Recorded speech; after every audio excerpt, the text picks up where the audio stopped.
Allez, bonjour à toutes et à tous, ravi de vous retrouver. Désolé pour le petit retard à l'allumage aujourd'hui, mais on va quand même faire les émissions comme d'habitude. On va essayer de le faire en mode un peu plus express, c'est-à-dire que je traiterai que ce qui est intéressant aujourd'hui. Et malgré tout, il y aura quand même des choses à dire. On va parler euro-dollar, euro-yen, GBP, on va parler CAD-yen, on va parler AUD-NZD. On va parler d'Apple, bien évidemment, les cryptos au début comme toujours. On va regarder les taux à 10 ans européens parce qu'il y a des choses assez bizarres qui se produisent et on va parler de ça. C'est-à-dire que là, effectivement, le marché essaye de se reprendre et les taux baissent, ce n'est pas normal. Donc c'est annonciateur, je pense, d'un truc qui ne va pas tarder à se produire. Donc le marché se détend, mais la tension augmente. Donc, entre guillemets, voilà, il y a bien deux sons de cloche différents qui arrivent. D'un côté, on vous dit circuler, il n'y a rien à voir. D'un autre côté, on voit bien qu'au contraire, ça s'agite sur des marchés beaucoup plus liquides. Je vous rappelle que le marché obligataire et le marché des taux, c'est de loin le marché le plus liquide. C'est-à-dire que on ne peut pas manipuler les taux sauf avec des milliards et des milliards et des milliards, c'est-à-dire des QE. Mais ça ne va pas durer indéfiniment puisque donc la BCE devrait sortir de son QE sans grande surprise donc en décembre. Bref, allez, on parlera tout ça après. On commence crypto only et on s'attaque donc pas de grande nouveauté en fait. Le marché là, il fait juste que dalle, c'est-à-dire compression, volatilité basse, haute et retour dans la zone d'équilibre, donc les 6600 $ et on s'y installe. Donc jusqu'à preuve du contraire, on est toujours dans le cadre du marché, c'est-à-dire que là maintenant vous mettez deux alertes. Ce qu'on a fait ici, et alors je dirais, voilà, on va faire mieux que ça. Voilà, maintenant qu'on a eu les deux pics de volat, alors bon, malheureusement, c'est vrai qu'il y a ce côté un peu artificiel dû à Bitfinex, mais voilà, le truc, c'est de se dire stratégie de range. Voilà. C'est-à-dire que maintenant qu'on a les deux bornes, d'accord, ici c'est plutôt soutien acheteur, ici c'est plutôt, ça va essayer de freiner, d'accord. Mais rappelez-vous, on va étendre la volatilité, ce qui veut dire que moi, ce qui m'intéresse, c'est quand le marché va venir chercher ses bornes pour essayer de casser. Donc, ce que je vais faire, c'est qu'ici, la zone de breakout, on la voit bien, peu de volume, et on est bien sous la zone où les acheteurs vont essayer de défendre, et hop, ici, on va déclencher des stops. Donc, ici, c'est là où ça commence à devenir intéressant, plus là. Voilà. Hop, même chose ici, on voit bien, on arrive, hop, et la zone de cassure. Alors, attendez, on va essayer de dézoomer un peu plus là pour avoir quand même des volumes plus intéressants. Donc je dirais voilà, hop, ici on va revenir par là. Alors à la limite en fait c'est plutôt comme ça qu'il faudrait le jouer ce truc là. On va dire, je crois que c'est 6008 le plus haut qui a été fait sur le vrai, enfin, pas sur le vrai marché on va dire, mais bon voilà, là vous voyez ça fait, pour moi ça fait ça fait autant de sens. Voilà, on vient chercher ici, c'est pas bon signe. On vient faire cette cassure là, c'est pas bon signe non plus. Voilà, donc je dirais c'est vraiment dans ces deux zones là, tout ce qui se passe entre, on s'en fout. Que le marché accumule sous la zone haute, ça laisse à penser qu'on va essayer de revenir chercher plus haut. Je pense toujours que c'est ce qui a le plus de chances de se produire, mais malheureusement, comme là il n'y a pas de gestion du risque suffisante, c'est-à-dire beaucoup trop d'incertitudes par rapport à la multitude des scénarios possibles dans un contexte d'expansion de volatilité, d'où la raison pour laquelle je réitère toujours le même discours. Sur Bitcoin, la spéculation me semble totalement impossible. Donc pas de spéculation, seulement une spéculation à long terme, là où ce bruit de court terme n'a aucun intérêt, c'est-à-dire buy and hold et rien d'autre. Ne spéculez surtout pas sur le Bitcoin. Je sais que vous avez envie et que vous vous dites ça y est, on retrouve un peu de volat sur Bitcoin. Donc comme il y a du mouvement, on va pouvoir faire des pips, enfin on va pouvoir gagner de l'argent. Non, voilà, on gagne de l'argent, encore une fois, en prenant toujours un risque. Ce qui fait que vous gagnerez de l'argent à long terme, c'est quand vous maîtrisez ce risque, en tout cas que vous le limitez au maximum. C'est ça qu'on appelle une espérance de gain légèrement positive. Si à chaque fois que malheureusement, au contraire, il y a de la volatilité et que le risque est énorme et impossible à limiter, si c'est dans ces contextes-là que vous tradez, ça relève de la chance et du pari, limite pari sportif. Donc faites ce que vous voulez, mais n'appelez surtout pas ça du trading si vous êtes en train de spéculer en ce moment sur BTC. Voilà. En tout cas, je parle de ces horizons de temps, 2 heures et compagnie. Il n'y a rien à faire ici. Voilà, c'est juste c'est ingérable en termes de risque. Donc, comme on ne gère pas le risque, c'est pas du trading, ça relève du pari, mais aucun problème si vous aimez le jeu. Mais par contre, voilà, comme je vous dis toujours, restez dans un cadre de jeu, c'est-à-dire que si vous aimez la Française des Jeux, vous allez acheter des tickets à gratter pour 10 balles, vous allez certainement pas vous acheter 500 balles de tickets à gratter, voire plus que ça, 5000, voilà, vous n'allez pas aller chez le buraliste et dire je veux 5000 euros d'astro. Non, voilà, ça fonctionne pas comme ça. Donc, on fait pas ça non plus quand on fait du trading et quand on fait ça sur les marchés. Donc, si vous spéculez, faites mumuse, soyez conscient que ça relève du jeu plus que du trading. Si vous voulez faire du trading, pour moi, il n'y a que buy and hold qui rentre dans le cadre d'une stratégie. Donc on ne change rien pour moi sur les cryptos, ça digère et on attend de casser l'une de ces deux bornes. En attendant, il ne se passe rien de plus intéressant, de plus inintéressant que ça. Ça fait mumuse, ça fait parler les imbéciles. Il y a ceux qui essaient de savoir pourquoi ça bouge. On s'en fout. C'est dans un range, c'est volatile, ça sera de plus en plus volatile. La seule chose qui importe, c'est de casser des bornes. Maintenant, c'est tout ce qu'on veut. Le marché va essayer d'aller briser des niveaux, c'est tout ce qui compte. Mais vous n'avez aucune chance de savoir dans quel sens ça va partir. Voilà. Allez, par quoi on va commencer Allez, Nasdaq. Alors, déjà, on va revenir sur ce qui a été fait hier. Donc moi, pour ma part, mon petit trade contre-tendance sur le Russell qui avait été pris là, je l'ai sorti donc en gain hier. Je pense qu'on s'arrête là, tout simplement. Ça me paraît pas mal. On est bien sur une typologie de retracement et on arrive sur des premiers niveaux assez intéressants. Hop, voilà, je vais vous le remettre. Hop, donc voilà. Je pense pas qu'on soit dans une stratégie de range ici du tout, mais qu'on soit bien dans une stratégie de type retracement. Donc on peut aller un peu plus loin, ça c'est pas un problème. C'est surtout que là le Russell s'est arrêté hier soir à 21h30. Ça a continué pendant la nuit. Voilà. Donc moi il a été sorti un peu plus haut que ça de mémoire, mais j'encaisse mes Russell. Je vais revendre du Nasdaq. Voilà, pas tout de suite. Là j'attends un signal dans la zone. Donc on est dans la zone technique, donc de reprise en deux temps. ABC, on voit bien les deux impulsions, celle-là qui s'est fait sous forme de leading diagonal, c'est-à-dire une très lente compression, tout petit retracement. Donc évidemment, vous avez bien compris le principe, c'est de dire il faut retracer le moins possible parce qu'il faut éviter les phases de baisse à Wall Street. C'est là où c'est dangereux. Mais donc voilà, le scénario de la chute vertigineuse a été entre guillemets écarté d'une certaine façon, c'est-à-dire que je pense que le décompte n'est pas comme celui-là, mais attention, je pense qu'on va quand même aller chercher ces zones de prix, juste on essaie toujours de trouver un cadre au marché et une gestion du risque associée. Donc je pense, pour moi le schéma c'était ça, c'est-à-dire ici vague 1, ça a fait une vague 2 ici un peu chelou, dans ce cas-là la 3 était là, ok, la 4 ici, et donc on s'est fini sur la 5 en TP, mais attention, TP ça laisse franchement sous-entendre qu'on ne fait que retracer. On voit bien, en termes de structure de vague, pour moi c'est vraiment ça. On fait un ABC ici, typique vague 2, on peut revenir chercher un 61%, ça ne me choquerait pas. Donc je dirais voilà, la zone 7300, 7004, en tout cas la zone dans laquelle on est. Voilà, tout signal de vente ici, je cartouche, je ne vais pas chercher à faire compliqué.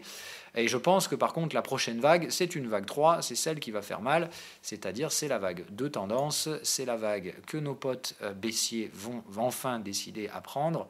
C'est-à-dire que là, les suiveurs de tendance vont probablement essayer Alors, il y a deux options, soit il y a deux écoles. Pour moi, soit on s'arrête là, c'est-à-dire on fait une première vague de baisse en deux temps, ce qui me semble totalement justifié et justifiable. Mais je pense qu'on doit venir dire bonjour à cette zone de prix. Voilà. Donc, première structure envisageable, et je pense qu'il faut difficilement essayer d'envisager plus loin que ça. Donc, le principe, c'est de se dire, on va faire ça. Voilà, on va construire un petit canal entre ce top, voilà, hop, hop, et on va forcément essayer de le briser. Vu la pente, on va forcément partir en dessous. Donc, essayer d'accélérer et de donner un sentiment. Ce qui va m'importer ensuite, c'est de voir jusqu'où on va. Si on s'arrête sur des extensions de type 127, typiquement, ça va prendre la forme d'un ABC, c'est-à-dire un marché qui est juste un peu correctif. C'est-à-dire si on retrouve vraiment des supports ici vers les zones des 6100, d'accord, ça pourra prendre la forme de juste une consolidation ABC. Voilà, ça fait ABC, et ici, effectivement, je pense qu'on aura un range dans lequel on restera un bon moment sur le Nasdaq, d'accord. C'est-à-dire qu'encore une fois, même si ici ça craque, rappelez-vous, après la phase de crack, il y aura dead cat bounce. Donc ce que ça veut dire, c'est que le dead cat bounce derrière pourrait remonter quand même assez haut dans ces phases de range si on ne fait qu'une structure de baisse ABC. Moi, ce que j'aimerais bien voir, par contre, ce serait un truc comme ça. Je vais vous montrer. Alors, hop, hop. Voilà. C'est au contraire le marché qui nous fait un petit ABC comme ça, très faible. Voilà. Et qui revient ici nous faire une toute petite vague. Et dans ce cas-là, ici, on se fait une vague 5 bien costaud. Et là, pour le coup, ça se réchauffe pas. Voilà. C'est ça que j'aimerais voir sur le Nasdaq, en fait, en termes d'action de prix. Donc ça laisse plusieurs options, encore et toujours, en termes de vagues. Et là, par contre, on serait dans un schéma 1, 2, 3, 4, 5. Et alors là, un truc qui fait bien mal. Voilà. Donc à voir en termes d'action de prix. Pour l'instant, je pense que le marché se cherche un top dans les zones de prix actuelles. Donc gentiment, moi, je vais le laisser faire son job et attendre patiemment que ce gentil monsieur veuille bien se décider. Alors attendez, j'aime bien faire ça aussi en général. C'est vrai que j'ai vu que Wall Street avait cette fâcheuse tendance à faire ça en général. Ok, fais voir. Ouais, voilà. Ok, donc je prends juste la pente qu'ils ont mis sur les deux bottoms ici. Alors ça, c'est complètement fou, hein, mais on ne peut pas trader qu'avec ça, hein, mais c'est vrai que c'est une habitude que j'ai vue souvent à Wall Street, et c'est complètement robotisé en fait, mais ils sont en train de préparer la pente ici, en général. Donc bon voilà, je pense que ça c'est le canal dans lequel on va évoluer. Donc à voir si on s'arrête sur un point C ici, c'est-à-dire première vague de baisse, deuxième, mais ici on n'arrive pas à briser le canal. Hein, c'est tout à fait, c'est une option totalement envisageable. Dans ce cas-là ici, il y aura un risque que ceci ne soit qu'une vague 4, un peu brutale, un peu violente, certes, mais toujours dans le tempo. C'est-à-dire un retour de volatilité qui précédera une dernière phase de tendance haussière. C'est possible, hein, voilà, qu'on soit dans une typologie vague 4. C'est vraiment, moi, c'est ce que je cherche à savoir. Ça, c'était une vague 4. Hein, voilà. Alors là, est-ce qu'on fait une vague 4 de degré inférieur? Ça me paraît gros pour une vague 4. Franchement, hein, ça me paraît très très gros. Quand vous comparez ça à ça, bon, tout le monde fait la comparaison, c'est évident. Hein, tout le monde l'a fait.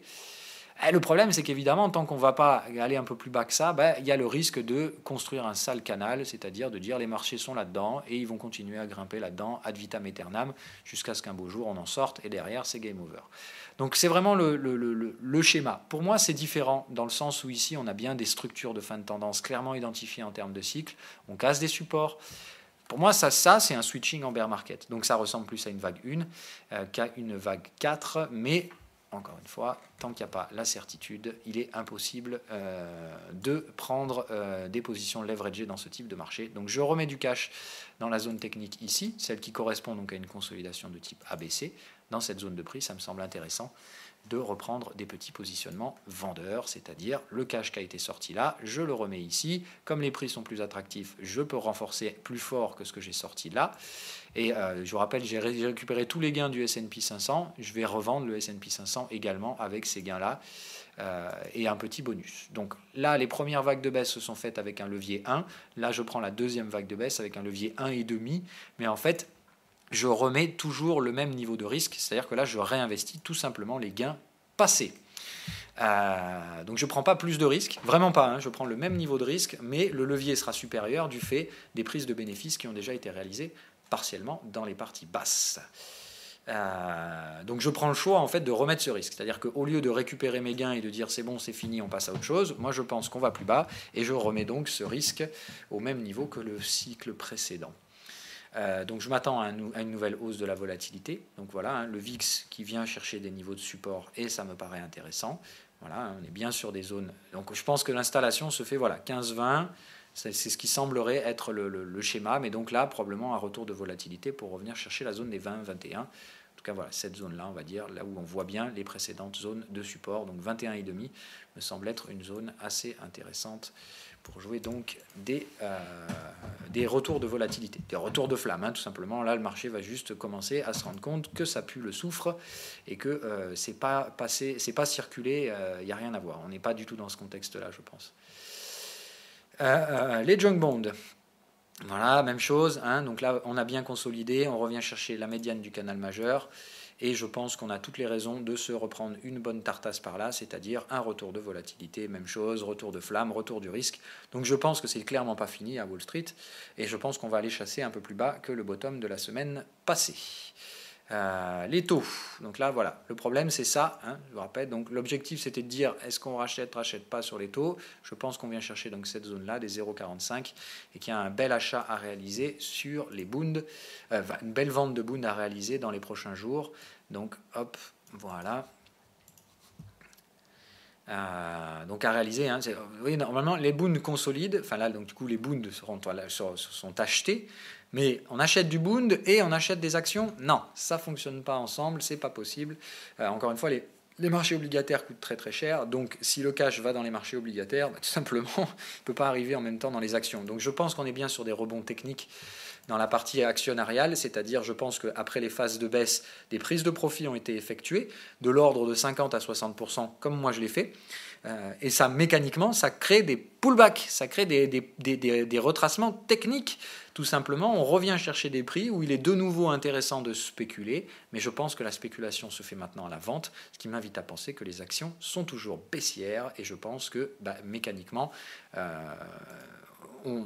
les positionnements là se font plus en faveur des marchés obligataires, et donc les marchés actions sont simplement pour moi dans des retracements techniques qui sont donc des opportunités pour reprendre des cycles vendeurs et non pas des cycles acheteurs. Donc mon pote le DAX, je pense qu'il est toujours en train de nous faire son diamant, hein. Alors pardon, il n'est pas en train de nous faire son diamant justement, c'est de vous dire du connerie. Donc on en est bien sorti, hein. Là il n'y a pas la structure.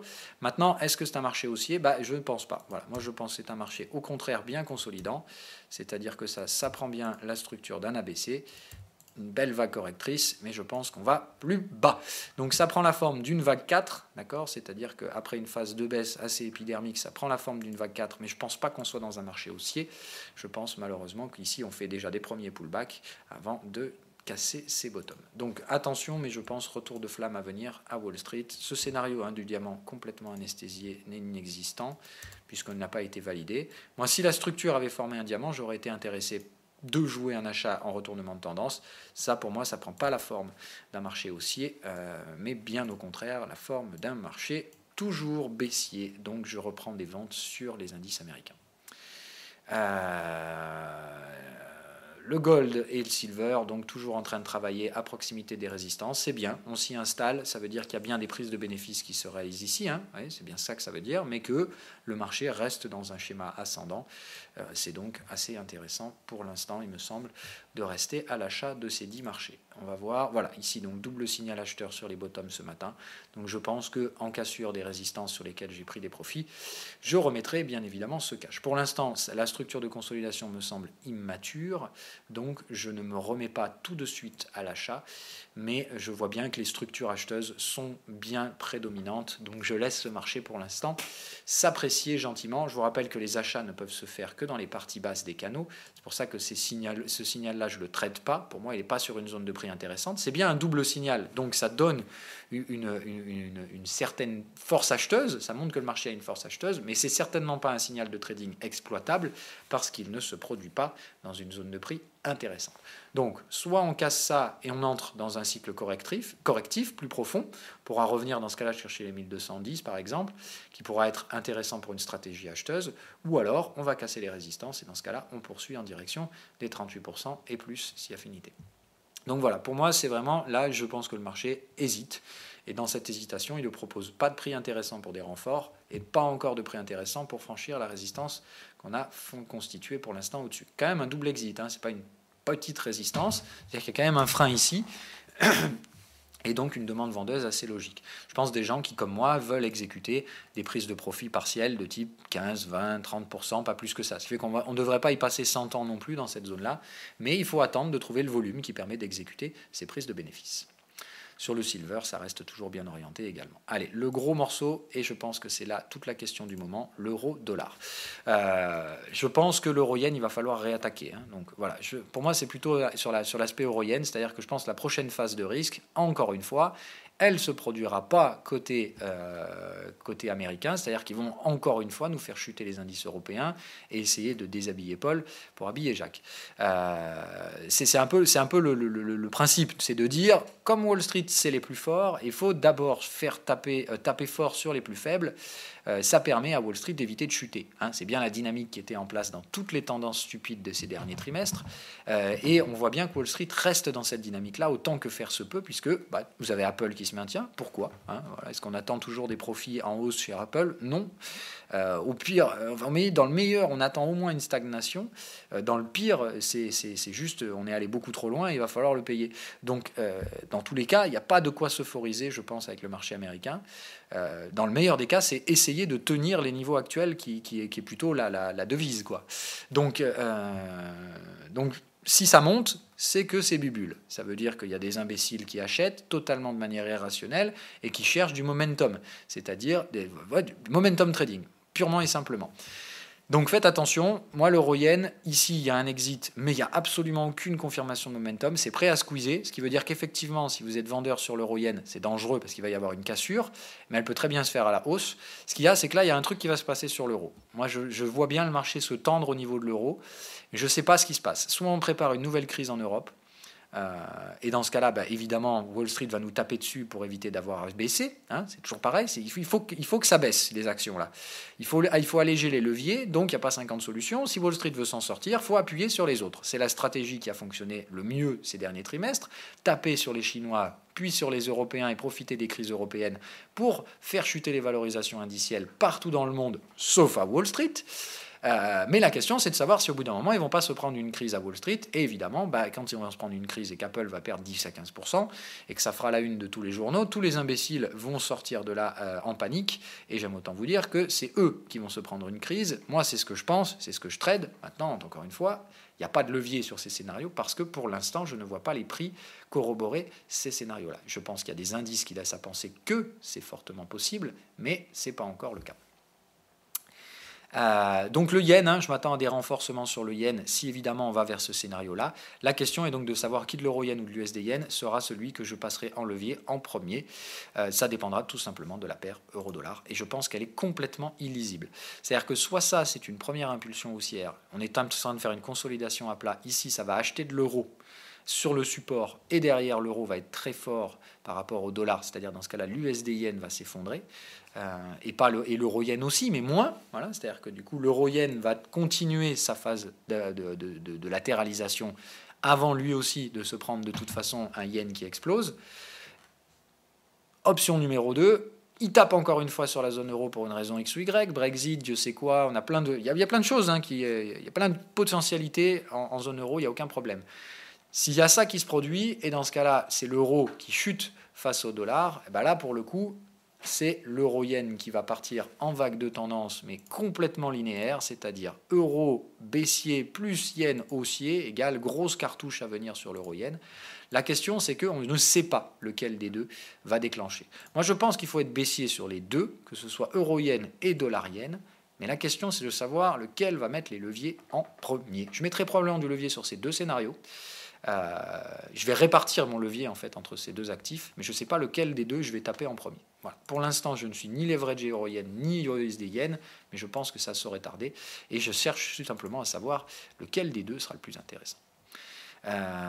On parle CAD-yen rapidement, puisque là aussi on est sur des stratégies retraçantes après des structures exit. Donc je pense que là il y a des retracements typiques de l'ordre de minimum 50% à faire sur ce genre de marché. Donc j'attends toujours que le marché revienne chercher la zone 50-61 au moins ici pour venir proposer des ventes CAD-yen assez intéressantes. Voilà, donc pour l'instant, toujours pareil, j'attends au moins qu'on vienne dire bonjour à ces 50% de retracement. En attendant, je pense qu'il n'y a rien d'autre à faire. La UDNZD, même chose, comme le scénario escompté est en travail, c'est-à-dire j'attends la structure TP non confirmée sur les indicateurs de momentum. Donc pour l'instant, la potentialité d'aller un peu plus bas. Et on a donc les catalyseurs qui arrivent là. Voilà. Donc c'est ces catalyseurs-là qui vont sceller le marché. Donc évidemment, moi je ne vais pas me positionner avant. Soit ce sera un nouveau catalyseur baissier qui nous amène vers la zone de retracement et la zone acheteuse des 76,4. Là évidemment, sur cette zone-là et sous condition de signaux, je passerai acheteur de ce marché à remettre des renforts, des petits renforts. L'autre option, c'est tout simplement le catalyseur AUD, compense les catalyseurs baissiers NZD, c'est-à-dire que là, le NZD a été fort, mais l'AUD l'est aussi. Le NZD n'est pas fort, le NZD est une devise assez faible, mais c'est tout simplement, elle a montré des signes de force, donc le NZD s'est un peu renforcé. Mais attention, l'AUD va très probablement faire la même chose. Donc c'est juste qu'il y avait ce décalage en termes de timing qui, malheureusement, effectivement, donnait un ciseau assez dangereux sur la paire AUD-NZD, la raison pour laquelle j'ai préféré alléger un peu les positions. Mais je pense que tout simplement, on est venu, avec cette distorsion de temps AUD-NZD, venir chercher des prix très intéressants qui vont, je pense, derrière faire que l'AUD également va retrouver des signaux de reprise de couleur et tout simplement va rattraper son petit pote NZD. Et comme de toute façon, l'AUD me semble toujours légèrement plus fort que le NZD, je pense que derrière, on va entrer sur le cycle de force. Voilà. Donc à suivre, affaire à suivre. On est sous les 61, un nouveau catalyseur va arriver dans les prochains jours et je suis bien curieux de savoir ce qu'il donnera. Je crois que c'est même ce soir, pour être honnête, c'est ça. Voilà. Non, c'est demain, le 18. Voilà. Donc c'est cette nuit, voilà, à 2h30, donc les catalyseurs. What the fuck? Ok, pardon pour ça, merci Windows.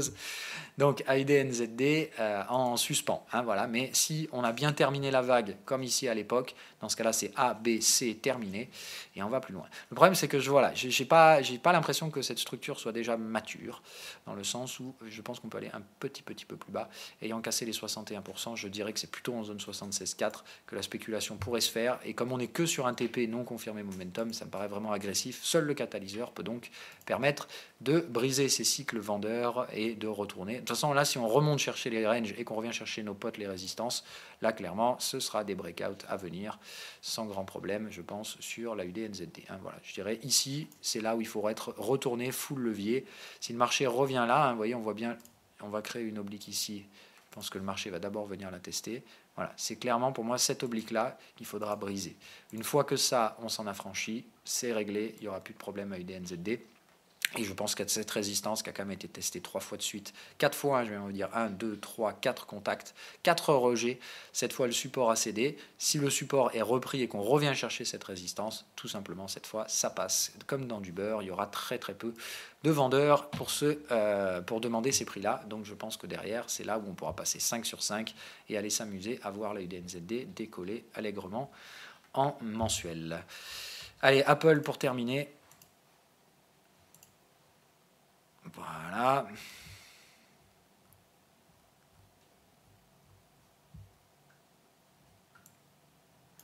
Ok, on y arrive. Pardon.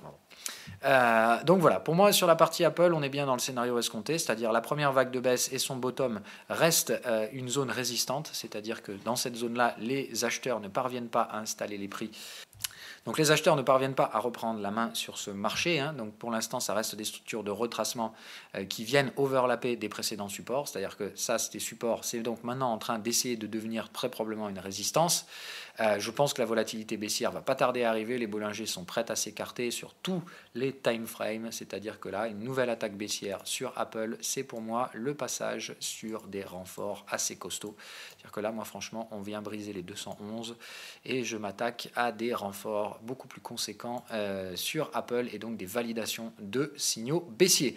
Pour l'instant, rien de tout ça. Donc attention, il y a donc toujours le scénario en cours, à savoir le risque de se faire démonter la rondelle par les acheteurs à Wall Street.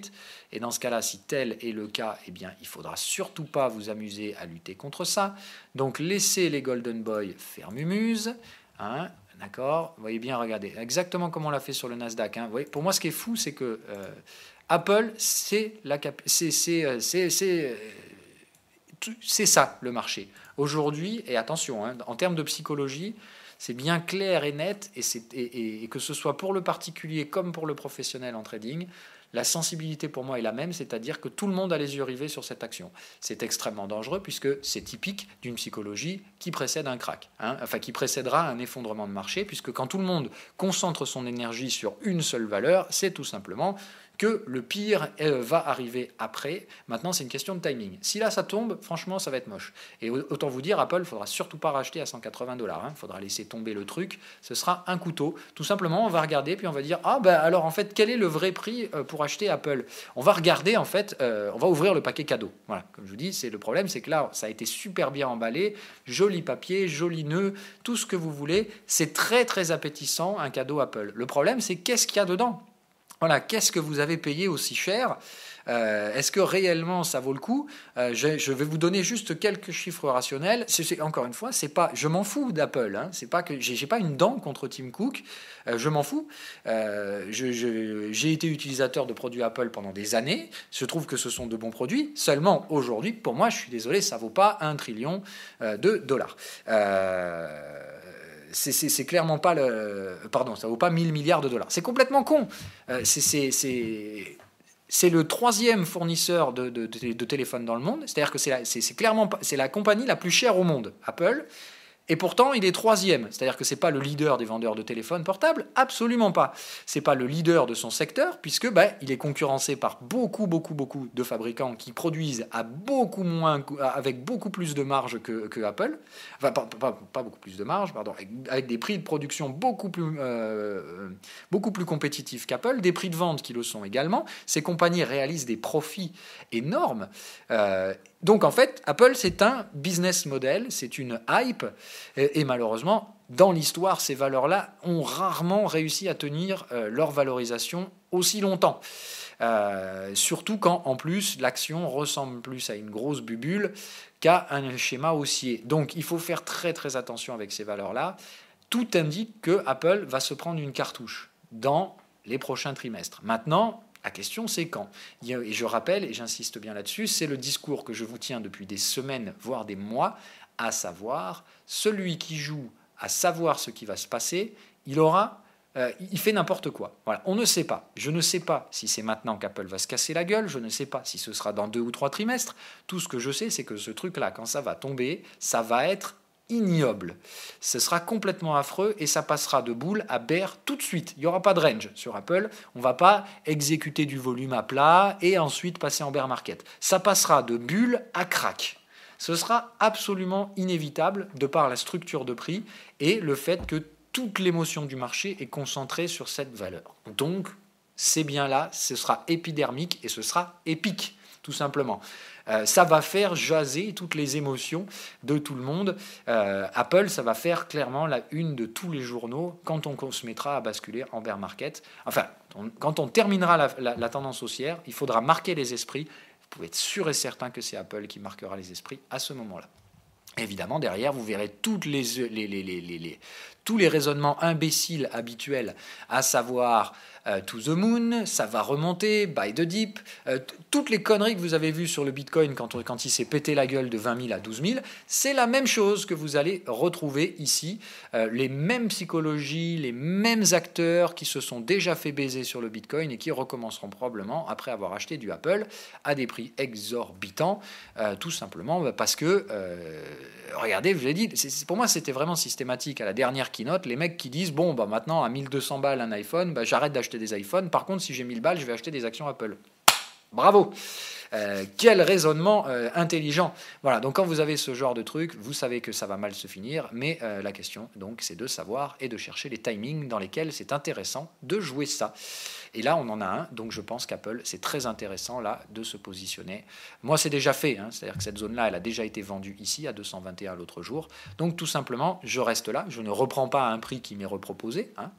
C'est-à-dire que moi, j'ai tiré rapidement. Maintenant, le marché fait un pullback, revient proposer ses prix, mais je les vois bien devenir résistants.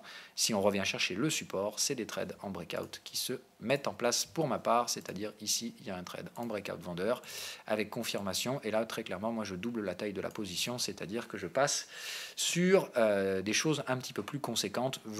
Au moins, je double. Hein, voilà, ici, je mets au moins une doublette. La position spéculative pris l'autre jour, elle a évidemment un stop au sommet historique, ce qui fait que si on revient chercher le sommet, il n'y a plus rien à faire pour ma part. Hein, et dans ce cas-là, on sera dans une structure de volatilité. Je vous rappelle que c'est le risque. Hein. Alors, si vous pouvez le faire, je vous conseille de ne pas mettre le stop trop proche. Voilà, moi je l'ai mis là, mon stop, pour être honnête. Parce que je pense qu'on peut très bien, dans le cas d'un scénario invalidant, faire juste ça, ça, et ensuite on part. Hein, voilà. Donc je pense qu'il y aura une possibilité, dans le cas d'un mouvement haussier, de sortir sans perte. ici sur un effet pullback. Et vous voyez, dans ce cas-là, on reprendra la parabole et on sera reparti pour une nouvelle vague bien haussière, pour aller, encore une fois, aller chercher des prix complètement imaginatifs et stupides, vers des phases toujours plus hautes, toujours plus connes, mais en attendant, c'est l'imagination qui limite ces marchés, je vous l'ai toujours dit. Donc, soit c'est la phase de volatilité ici, et dans ce cas-là, on balaye les émotions, mais on continue la tendance bullesque, ou alors, je vous dis, c'est le scénario du game over, mais pour l'instant, c'est pas encore validé. Donc prudence, hein, Apple, et surtout, soyez conscients que si ça relance, c'est parti pour un nouveau 20% de hausse sur Apple, 20, 25, et ne tenez surtout pas les ventes face à un marché comme ça. Hein. Et les stops, comme ils coûtent cher, ne mettez surtout pas de levier sur vos positionnements spéculatifs. Il faut vraiment attendre que les scénarios soient validés pour pouvoir avoir un peu plus de conviction. Bref, vous savez déjà tout ça, je vous laisse sur ces mots. Alors General Electric quand même, c'est magique, hein. Hier, donc journée de rebond des techs, et General Electric reste non recherché, alors qu'encore une fois, c'est un value stock qui va probablement faire x2, x3 dans les prochaines années, mais encore une fois, on préfère les logiques court-termistes, c'est-à-dire on ne veut pas trader des cycles, on trade du momentum, c'est typique donc des mouvements irrationnels de fin de cycle, c'est-à-dire qu'on ne veut surtout pas anticiper la baisse. Rappelez-vous, je vous avais fait un cours là-dessus et on terminera là. Je vous avais dit, quand on avait parlé des longs cycles macroéconomiques, je vais aller reprendre le S&P 500 en mensuel pour ça, d'accord ? Au sein d'un cycle, ici, l'économie ne va pas bien. Rappelez-vous, je vous dis, l'économie ne va encore pas bien en 2009, mais le marché anticipe déjà la reprise de ce marché. C'est-à-dire que la stagnation dans l'économie est considérée comme haussière par le marché, parce que le marché se projette toujours en avant, le marché anticipe ce qui va se produire, mais il anticipe toujours ce qui va se passer de positif pour le marché. Le marché, encore une fois, n'a qu'une vocation, c'est créer de l'argent, et pas jouer Robin des Bois et dire l'économie va bien, va pas bien, on s'en fout. Le marché n'est pas un reflet de l'économie, si vous pensez ça, vous êtes bien bête. Le marché, il est juste là pour créer de l'argent et essayer de le distribuer de la manière la plus inefficace qu'on ait pu trouver, mais en attendant, c'est comme ça que ça fonctionne.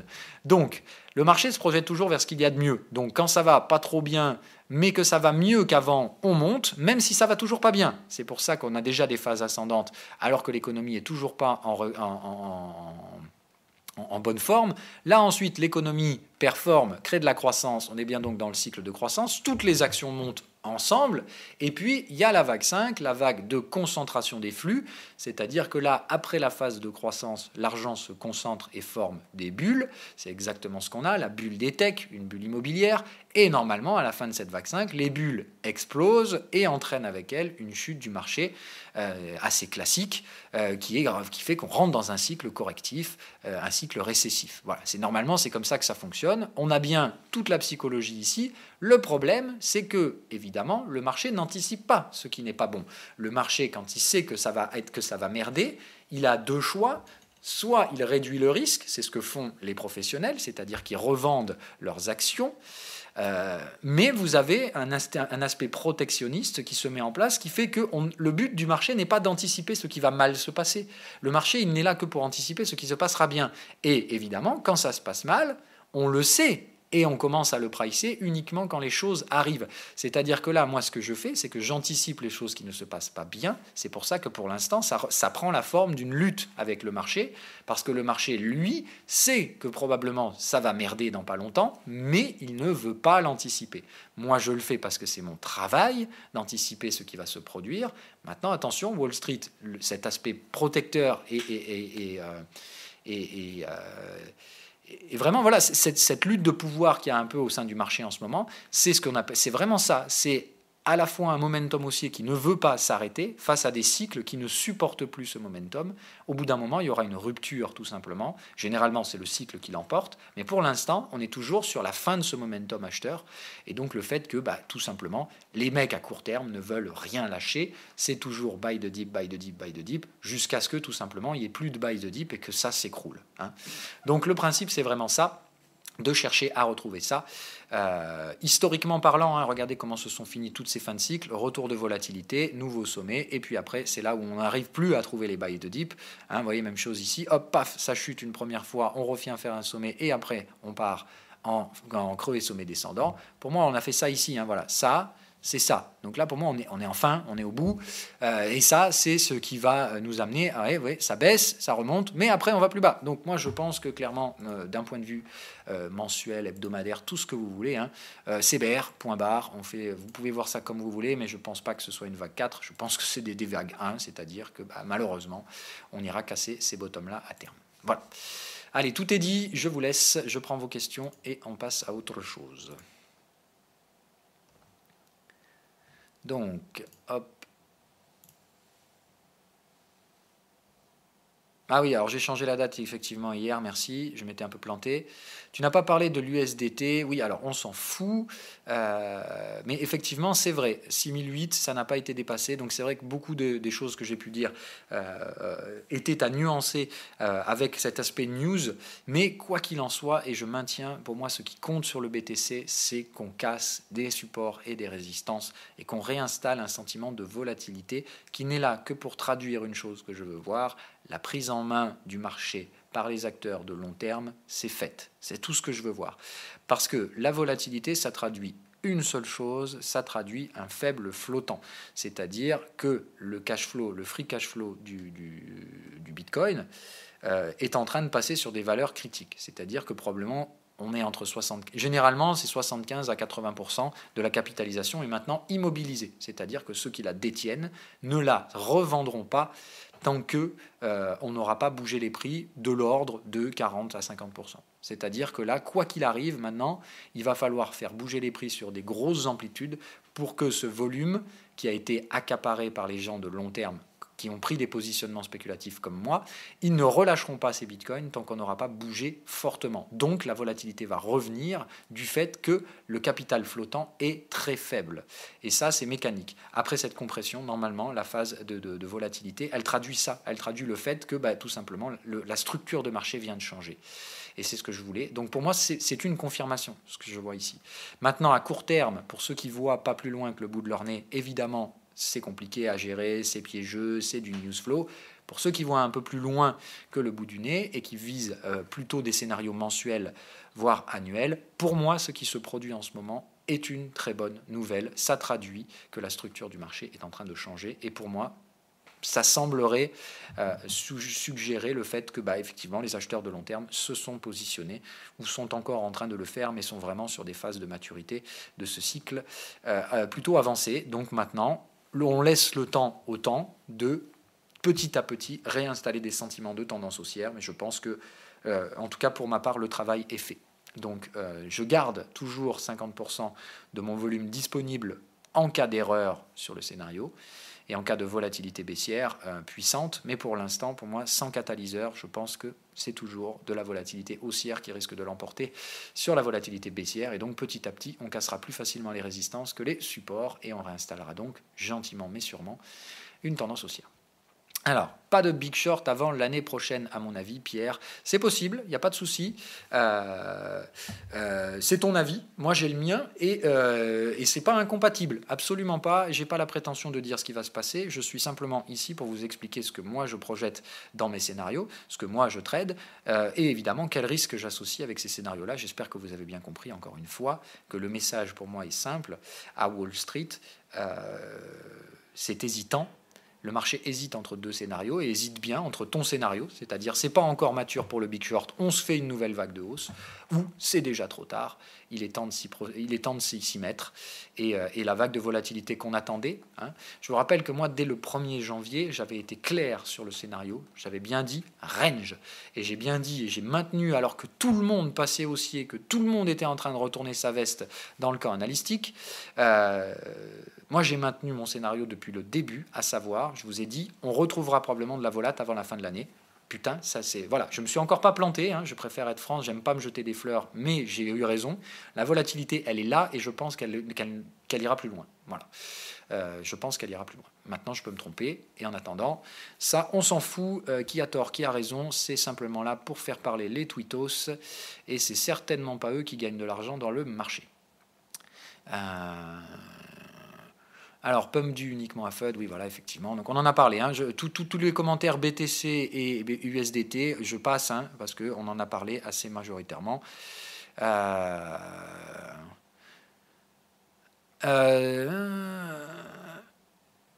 Ah oui, non, attendez, non, l'ETH. Alors, on revient, ETH, d'accord, je réinstalle. Ça, pour moi, ce sera une vague 1, d'accord, ou une vague A. Je ne sais pas, en fait. Soit l'Ether n'arrivera jamais à casser sa résistance, et dans ce cas-là, ça fera A, B, C. Hein, on fera 2 vagues et on viendra s'arrêter vers du 61%. On va dire 1000 $, et ça s'arrêtera par là. Et on aura donc le bottom et la résistance d'une vraie devise qui s'installera donc dans un range face à son grand frère, le dollar. Et dans ce cas-là, effectivement, on aura une acceptation, je pense, de la valeur de ces cryptos et une stabilisation. Et on pourra donc les considérer comme des vraies devises et des vrais stockages de valeur, tout simplement parce qu'ils auront enfin une résistance, un support, et ils oscilleront à long terme entre ces deux bandes. Ça, c'est une option. L'autre option, c'est qu'on va un peu plus haut chercher, comme je vous dis, 1008, 1009, là, et après, c'est terminé. Une fois qu'on est là, on s'installe doucement dans ces ranges et on formera une vraie résistance de long terme là-haut, après le support qu'on est en train d'essayer de trouver.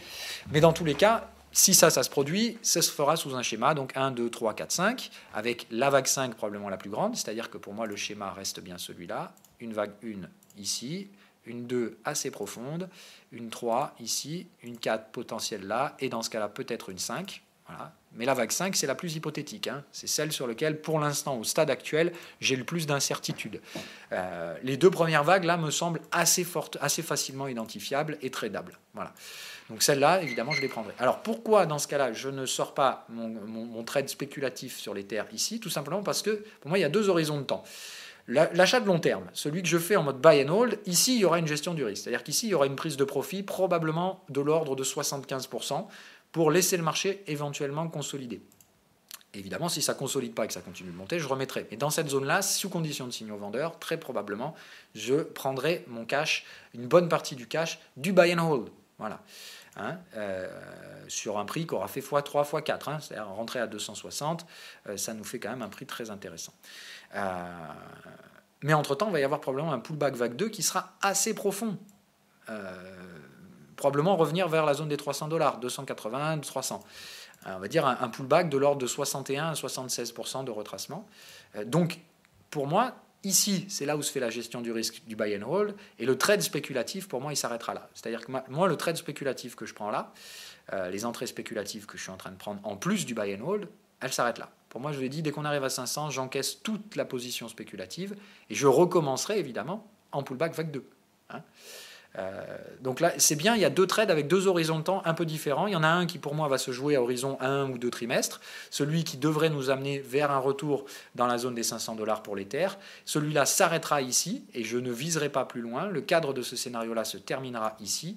Par contre, sur la partie buy and hold, je vise effectivement des prix beaucoup plus attractifs, plus proches des 900 $, 1000 $ que des prix à 500. Voilà. Alors, Boeing short de la résistance 372 ou attendre de l'objectif du triangle à 415? Alors, on va répondre à cette question. Boeing. Pour moi, Boeing, c'est comme Apple. Hein. C'est les deux seules valorisations qui ne chutent pas. C'est celles qui, évidemment, permettent de maintenir les indices. Hein, parce que, voilà, Boeing, vous enlevez Boeing et Apple du Dow Jones. Déjà, rien que ça, le Dow Jones, il y a pratiquement 15%, alors 20%, je crois, quasiment, de Apple et Boeing. Vous enlevez Apple et Boeing du Dow Jones, vous leur faites perdre 15%, le Dow Jones s'écroule. Donc, effectivement, vous savez que pour un investisseur, en fait, d'un point de vue global, c'est-à-dire d'un point de vue reste du monde, le marché américain, c'est le S&P 500. D'un point de vue purement américain, le marché américain, c'est le Dow Jones. Si vous demandez à un Américain dans la rue ce qu'il pense de la bourse, il ne vous parlera pas du S&P 500, il vous parlera du Dow Jones. Donc en fait, dans la psychologie de l'investisseur lambda, on va dire même du citoyen américain lambda, la bourse, c'est le Dow Jones. Donc vous maintenez Apple, vous maintenez Boeing sous pression, et tout simplement, le marché est haussier. Vous faites tomber ces deux valeurs, le Dow Jones s'écroule, le moral des gens est complètement miné. Maintenant, soyons pragmatiques, Boeing, ça, soit c'est la phase exit et c'est l'écroulement derrière, soit c'est la phase volatilité avant un nouveau pump. Donc j'insiste bien, hein, si Wall Street décide que cette volatilité qu'on est en train de vivre est une vague 4, la vague 5 qui va suivre va concentrer les capitaux d'une manière complètement folle. Et si vous vous amusez à tenir des ventes sur les actifs qui seront achetés de façon la plus stupide que vous auriez jamais vue de votre vie, vous êtes mal. C'est-à-dire que si vous tenez des ventes Boeing et que vous tenez des ventes Apple, tous les panneaux les montrent, ces valeurs-là. Il n'y a pas besoin de se tortiller les fesses. On ne va pas y aller par 50 chemins. Tous les panneaux me disent achetez Boeing, achetez Apple, tout va bien, on gère les problèmes. On sait très bien que c'est court-termiste comme logique, mais en attendant, c'est court-termiste sur de l'hebdomadaire. Donc ça peut encore durer 1 mois, 2 mois de phase de hausse complètement conne avant de payer les pots cassés. Mais si vous luttez contre ces momentum, je vous rappelle, c'est un trading de momentum pur et dur, c'est-à-dire que le but est de monter le plus vite possible. Évidemment, la chute sera brutale également. Et tout ce qui aura été momentum haussier s'écroulera encore plus vite dans un momentum baissier encore plus stupide.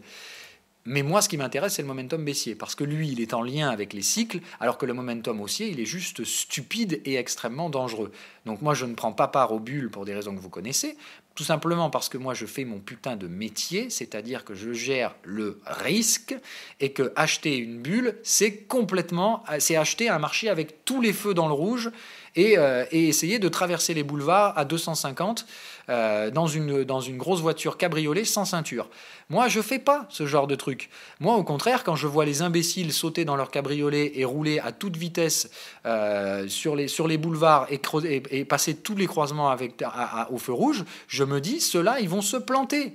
Voilà, c'est tout ce que je me dis. En attendant, pour l'instant, j'attends que le carnage arrive. Pour l'instant, je regarde les voitures passer. C'est aussi simple que ça. Hein, c'est vraiment ça. Donc, patience, vraiment patience, et gestion du risque. C'est la différence entre un trader et un imbécile de parieur. Le parieur, il joue des coups, et il aura tort, il aura raison, et c'est ça qui fera la différence de ses revenus. Un trader, je m'en bats les couilles d'avoir tort ou d'avoir raison. Je ne trade que si le risque associé au potentiel rendement est supportable. Pour l'instant, c'est le cas. Voilà pourquoi j'essaie de trader ces scénarios. Si ça ne marche pas, j'aurai juste tort, et ça ne m'empêchera pas de recommencer la prochaine fois. Putain, vous en avez posé des questions. Alors, Bitfinex, seule plateforme avec des serveurs potables, si tu veux, mais moi je ne m'amuserai pas à investir à travers cette plateforme. En décliquant l'œil sur l'interface graphique publique, tu devrais voir tes commentaires et tracés. Alors, en décliquant l'œil, ok, oui, mais je connais ce truc-là, ouais. J'utilise souvent ça. Alors, ok. Que penses-tu de l'action EDF en valeur refuge? Me semble bien mûr pour une reprise haussière. Alors EDF, typiquement, hein, c'est dans le secteur qui pourra effectivement être des value stock. Donc ça me paraît effectivement un bon candidat, mais là, tu n'es pas dans le cadre. Hein. Voilà, tu vois bien qu'en hebdomadaire, ici, tu es plutôt proche de résistance. Tu vois, un value stock, c'est plutôt ici. Tu vois, dans ce cycle-là, là, effectivement, tu as un aspect value stock trading sur ces valeurs-là, puisque tu es sur des prix planchers très intéressants. Même chose ici. Là, tu peux faire du type de l'investissement de type value stock. Tu le vois bien en hebdomadaire. Ici, c'était extrêmement propre. La compression, le signal, boum. Là, effectivement, tu passais acheteur d'EDF. Tu te gavais. Hein, tu achetais ça ici, 8 €. Tu le revends aujourd'hui à 15. Au revoir. Ça, par contre, je ne pense pas que ce soit une valeur à acheter. Hein. Au contraire, c'est plutôt... Là, tu jouais le value stock. Et ici, tu tires tes bénéfices et tu te barres. Hein. Là, moi, je pense au contraire qu'EDF, il ne faut surtout pas acheter ça. Quoi. Voilà. Là, pour moi, c'est bien une structure où les mecs qui ont fait le value stock sont en train de se faire la malle. Tu vois bien la structure, hein, 1, 2, 3, 4, 5. Donc pour moi, dans cette structure corrective, c'est fini. Voilà. Donc je dirais, là, il ne faut surtout pas jouer à ce truc-là. Ça me paraît extrêmement dangereux, EDF. À l'achat. Maintenant, à la vente, peut-être. Et encore, moi, je m'y risquerai peut-être pas.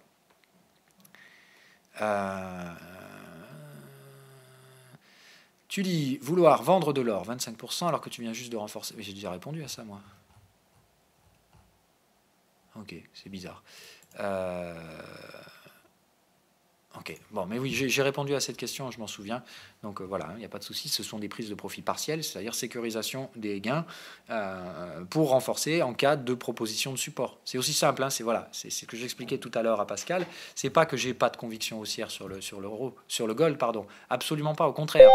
J'ai une vraie belle conviction haussière. Le seul truc, c'est que... attendez, je vais regarder. Ok, c'est que le Nasdaq casse les supports. Bon, c'est intéressant, on va voir ça. Le gold, c'est simplement qu'on arrive sur une zone technique. Et dans cette zone technique, il va y avoir du volume à exécuter. exécuter. Vous voyez, ici, ça avait pris une grosse semaine, on va dire 5-6 jours de trading à l'époque. Il est possible qu'ici, on passe 5-6 jours de trading également. C'est juste qu'en sortant mon cash sous les résistances, au cas où on m'offre un pullback sur support, je vais remettre ce cash. C'est en fait sorti et re-rentré. Si on revient chercher les supports, je remets tout de suite ce cash. Aucune hésitation. C'est soit on franchit cette résistance, je remets le cash, soit on me propose un support, et dans ce cas-là, je remets le cash également. C'est juste sortir haut pour racheter bas, parce que je pense que le contexte de court terme, c'est un range. Voilà. C'est simplement ça. Je pense qu'on va ranger un peu dans cette zone de prix, et donc face à ce range, j'essaie de le mettre légèrement à profit. Maintenant, je le fais sur 25% de la taille de la position initiale, ce qui fait qu'il y a toujours 75% qui trade la tendance haussière, qui pour moi risque de perdurer. Mais ici, je ne vois pas de raison de s'arrêter. Simplement, je pense que le marché latéralise un peu, sécurise les gains pour se réorienter dans le bon sens ensuite. Alors, petit update du scénario IOTA. Alors, j'en ai toujours pas des IOTA, il faudrait que j'y pense quand même à m'en reprendre un peu. D'ailleurs, je pense que le timing doit être raté maintenant. Ah non, bon, on est toujours sur des prix intéressants sur IOTA. Voilà. Donc ça me paraît pas mal, même structure que l'Ethereum. On voit bien ici la structure corrective, pas du tout une structure de type crachante, c'est-à-dire il y a bien la phase parabolique, la phase recherche de valeur, la phase un peu folle et spéculative. Et il y a une correction de bulles spéculatives, mais pas un effondrement de la valorisation comme l'a pu l'être sur le Bitcoin. La structure, pour moi, elle est vraiment... Vous voyez, ça respecte... alors, si, ça peut quand même... Si, ça s'apparente quand même à un crack. En fait, le problème, c'est que je ne vois pas le décrochage majeur là-dedans. Mais en fait, si, parce que quand vous voyez que là, et que 2 bougies plus tard, on était déjà 60% plus bas. Bon, le problème, c'est que c'est très bruyant, alors que normalement, dans ces phases-là, le marché n'est pas bruyant. Disons que la structure de première phase d'effondrement... donc la structure de pré-crack n'est pas propre sur ce truc-là. Après la suite on voit bien effectivement le crash, la phase espoir et la traversée du désert, et la nouvelle phase de baisse et la traversée du désert. Donc là, il me semble effectivement, IOTA, c'est intéressant également, là aussi, de faire un buy and hold, c'est-à-dire achat de long terme. Ça ne peut se faire que dans ce cadre-là. Là aussi, même chose, l'objectif c'est de revenir chercher ces résistances-là. Tant que le marché n'a pas réussi à reprendre celle-ci, vos trades ne sont pas validés. Mais on voit bien, là, les phases de volatilité, c'est juste terminé. Les Bollinger sont plates. Voilà, là c'est buy and hold. C'est compatible avec un scénario buy and hold. Si vous voulez le faire, vous le faites. C'est-à-dire que si vous voulez répartir votre risque, vous pouvez sans problème faire un peu de BTC. Je vous dis BTC, Ethereum, Ripple, IOTA. Pour moi, c'est ce qui me semble être le quatuor de tête. Vous choisissez ceux sur lesquels vous voulez investir. Dans tous les cas, pour moi, la psychologie derrière ces investissements, c'est la même. C'est-à-dire que là, ça peut chuter. Il faut être prêt à le supporter, donc pas de levier. Et il ne faut pas sortir ni trader ces trades tant que des niveaux hebdomadaires mensuels n'ont pas été cassés. Et ça me paraît être franchement sur IOTA, c'est minimum repartir au-dessus de 1. Voilà, là, il faut repasser les 0,80 et se diriger vers la zone des 1, 1,20. Et là, effectivement, on peut spéculer sur le fait que c'est bon. Mais je pense que voilà, là maintenant, on y est sur le moment où il y a déjà plusieurs mois, je vous ai dit qu'il fallait surtout pas se positionner à l'achat de ces marchés. Aujourd'hui, je pense que le feu vert est là. Maintenant, ça reste de la spéculation. C'est mon métier, encore une fois. C'est pas visionnaire, ni boule de cristal, ni vendeur de rêve. Je suis un vilain méchant spéculateur. C'est-à-dire que moi, je me fous de savoir quelle est la technique derrière, quelle est la technologie, quel est le machin. Je vois des prix intéressants pour une stratégie de trading de type buy and hold. Buy and hold et rien d'autre. Allez, je crois qu'on a pris toutes les questions, donc de faire 2 émissions.